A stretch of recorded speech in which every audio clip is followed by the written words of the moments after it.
Gulf മേഖലയിൽ യുദ്ധസാധ്യത വീണ്ടും വർദ്ധിക്കുന്നു.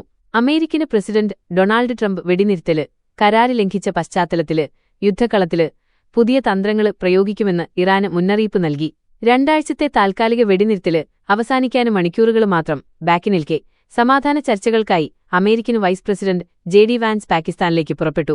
ഇസ്ലാമാബാദില് വെച്ച് നിർണായകമായ ചർച്ചകള് നടക്കാനിരിക്കെയാണ് ഇരുപക്ഷവും വിട്ടുവീഴ്ചയില്ലാത്ത നിലപാടുമായി രംഗത്തെത്തിയിരിക്കുന്നത്. ഹോർമൂസ് കടലിടുക്കില് അമേരിക്ക ഏർപ്പെടുത്തിയ നാവിക ഉപരോധം പിൻവലിക്കാതെ ഒരു ചർച്ചയ്ക്കുമില്ലെന്ന് ഇറാന്റെ parliament speaker Mohammad Bagher Ghalibaf വ്യക്തമാക്കി. ഉപരോധത്തിലൂടെ ഇറാനെ കീഴടങ്ങാന് നിർബന്ധിതമാക്കാമെന്നത് ട്രംപിന്റെ വ്യാമോഹം മാത്രമാണെന്നും അദ്ദേഹം പരിഹസിച്ചു. ചർച്ചകള് ഭീഷണിയുടെ നിഴലിലാകുന്നത് അംഗീകരിക്കാനാവില്ലെന്നും തങ്ങള് പുതിയ ആയുധങ്ങളും തന്ത്രങ്ങളും പുറത്തെടുക്കാൻ സജ്ജമാണെന്നും ഗാലിബാഫ് മുന്നറിയിപ്പ് നൽകി.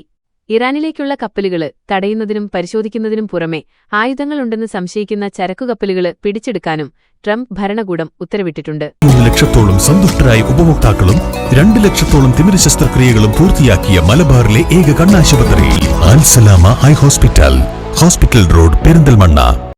ഇത് മേഖലയിലെ സംഘർഷാവസ്ഥ ഇരട്ടിയാക്കി. ഈ വെല്ലുവിളികൾക്കിടയിലാണ് പാകിസ്ഥാന്റെ മധ്യസ്ഥതയില് സമാധാനത്തിനുള്ള ശ്രമങ്ങള് നടക്കുന്നത്.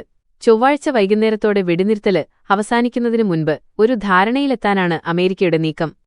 അമേരിക്കൻ പ്രതിനിധി സംഘം പാകിസ്ഥാനിലേക്ക് വരുന്നത് അവരുടെ കാര്യം മാത്രമാണെന്ന് ഇറാന്റെ വിദേശകാര്യ വക്താവ് ഇസ്മായിൽ ബഗായ് പറഞ്ഞു. അമേരിക്കയുടെ വാഗ്ദാനങ്ങളില് തരിമ്പും വിശ്വാസമില്ലെന്നും അദ്ദേഹം കൂട്ടിച്ചേർത്തു. ഇറാൻ പ്രസിഡന്റ് മസൂദ് പെഷസ്കിയാനും ചർച്ചകളില് സംശയം പ്രകടിപ്പിച്ചിട്ടുണ്ട്. ട്രംപിന്റെ മുൻകാല നിലപാടുകളാണ് ഇറാന്റെ അവിശ്വാസത്തിന് പ്രധാന കാരണം. ഒബാമ ഭരണകൂടം ഉണ്ടാക്കിയ ആണവ കരാറില് നിന്ന് ട്രംപ് പിന്മാറിയതും ഇസ്രായേലിനൊപ്പം ചേർന്ന് ഇറാനെതിരെ ആക്രമണം നടത്തിയതും അവര് ചൂണ്ടിക്കാട്ടുന്നു.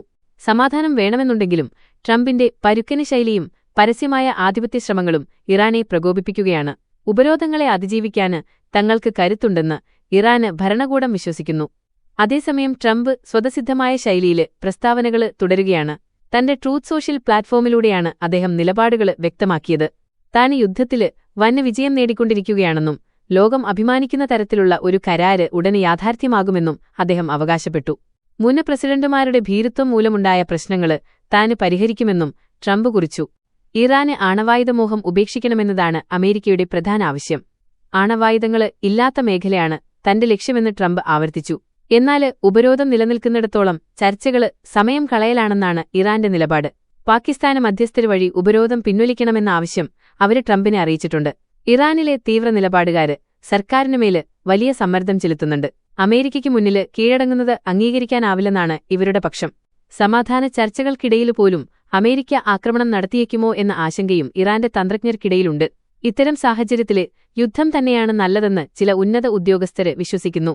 കരാറുണ്ടായില്ലെങ്കില് ഇറാന്റെ കേന്ദ്രങ്ങളില് ബോംബാക്രമണം തുടങ്ങുമെന്ന് ട്രംപ് നേരത്തെ മുന്നറിയിപ്പ് നൽകിയിരുന്നു. ഹോർമൂസ് കടലിടുക്ക് ഉപരോധിക്കുന്നത് തുടരുമെന്നും അദ്ദേഹം പറഞ്ഞു.